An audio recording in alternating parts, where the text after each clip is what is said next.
that it will help others, it will empower others, and it will inspire them to continue to move forward no matter where they find themselves in the process, to not be stuck, to not get there, to not give up, to not throw in the towel, and most definitely to not allow anyone to give you the expiration date to how long you should be in the grieving process. Because for each and every one of us, it's a unique journey. And it's a journey in which we are all going to travel, but we are going to be traveling it at our own pace. So it is my desire to be able to be that healing voice and to be able to assist others in their process as they are journeying through this life in dealing with grief. Amen. Amen. Sharita.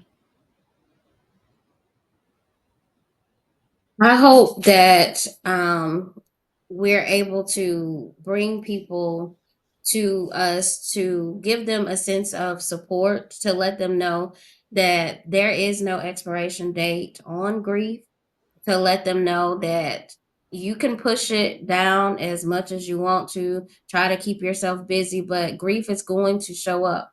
You're going to have to deal with those emotions because there's only so much of emotional capacity that you can handle. And trying to keep yourself, your mental self busy, mental mind busy, physical body busy.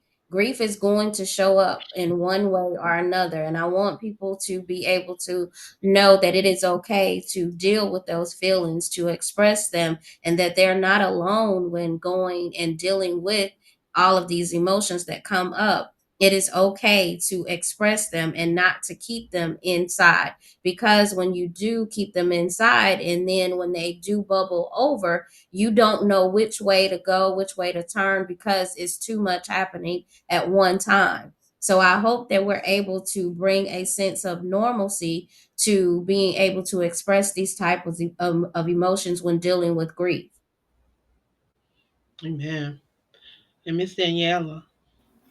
Yes, I was also going to say, as everyone's already stated, there is hope on the other side of what you're facing right now. I know sometimes it feels like you'll never smile again, things will never get better.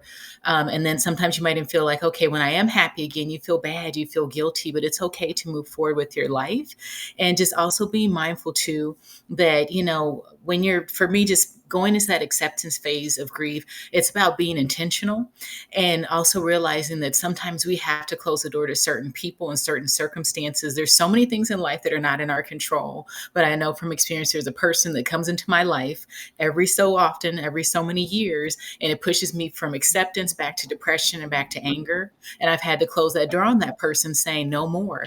Enough is enough. They've made it clear that their intentions are not the best. God has said to let that go. So I have control over that, on that person coming back into my life. And so the last time I said, the last time is the last time. So I'm like, I'm going to stick with acceptance and be okay with moving forward. So just being, reminded of that, and just keep listening to be encouraged, and there's hope.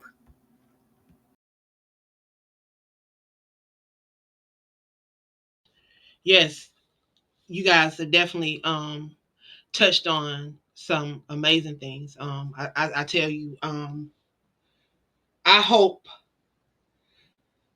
that this will be a space where people will come and feel comfortable and feel those feelings and those emotions, and know that it's okay to feel those feelings and emotions. We have someone that says we must feel in order to heal.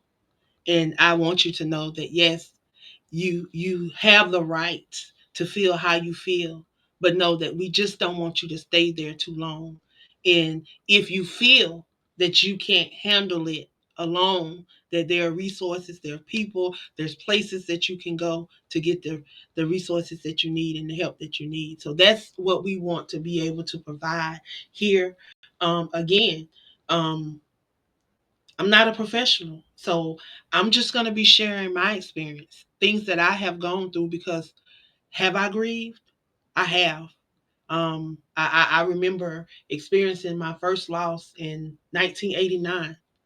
And I remember writing I think we were getting ready to write a poetry book, and a young guy called me, and he was telling me that he was in the process of losing a loved one. They were transitioning, and I was able to use my experience, what I had gone through, because that very same day, I smelled smoke, and there was not a fire anywhere, but I smelled smoke.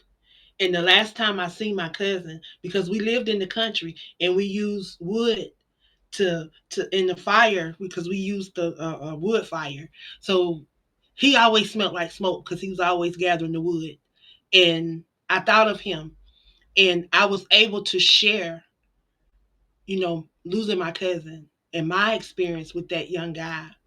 And y'all, he was calling me to tell me that he was not going to be able to write in the book